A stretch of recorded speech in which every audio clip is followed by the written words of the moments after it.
Imagine being so calculating that you outsmart death itself, twice.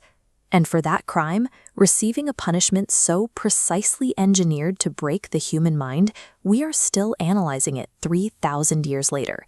This is the story of Sisyphus. He was the king of Corinth, a powerful ancient Greek city of trade.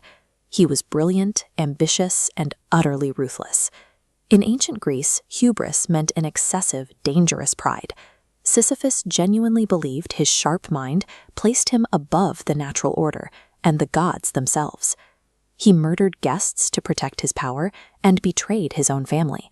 His arrogance guaranteed a collision with the divine. The conflict began when Sisyphus discovered a dangerous secret. Zeus, the king of the gods, had abducted the daughter of a river god. Sisyphus used this information to secure a precious freshwater spring for his city, selling out Zeus's location to the grieving father. Enraged, Zeus dispatched Thanatos, the personification of death, to drag Sisyphus down into the underworld. But when death arrived with heavy iron chains, Sisyphus played dumb. He asked for a quick demonstration of how the locks worked. The moment the shackles clicked shut on the immortal being, Sisyphus stepped back. With death locked away, humans stopped dying. Soldiers survived fatal sword blows on the battlefield. The sick lingered indefinitely in agony.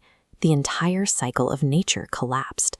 In his obsession with his own survival, Sisyphus had broken the machinery of the universe, forcing the gods into a corner. Ares, the god of war, was furious that battles had lost their stakes.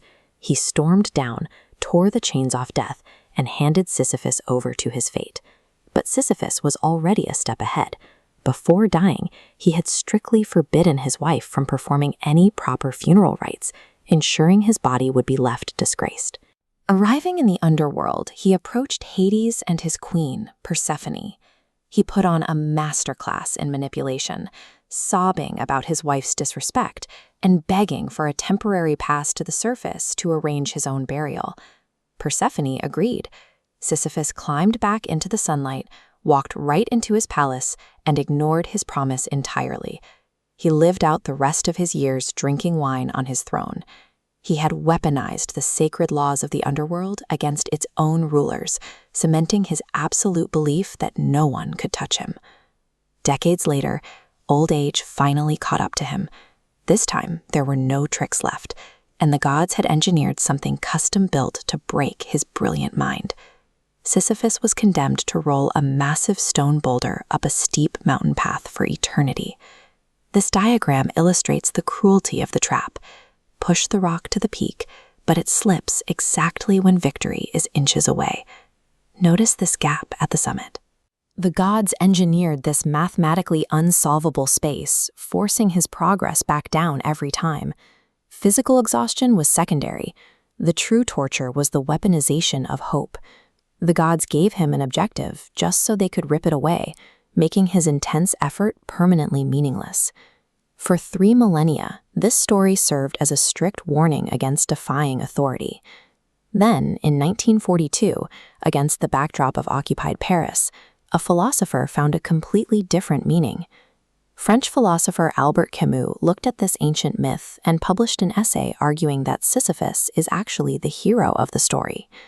Camus focused on a specific unwritten pause in the myth, the moment the boulder hits the valley floor and Sisyphus turns to walk back down the hill. During that descent, his mind is clear. He knows his fate is hopeless. Yet Camus realized Sisyphus still retains the ultimate freedom to choose his attitude toward his suffering. By consciously accepting the struggle instead of falling into despair over the outcome, Sisyphus robs the gods of their power to torture him. We all have boulders to push. We wake up, pursue goals, face setbacks, and start over again the next day. The repetition of modern life can often mirror that mountain path. The question the myth leaves us with is how we handle the descent. When our efforts inevitably roll back down, do we make that walk in misery, or do we make peace with the climb? The meaning of life was never waiting for Sisyphus at the top of the hill. The ultimate victory over an indifferent universe is the resilient act of pushing itself. As Camus famously wrote, "One must imagine Sisyphus happy."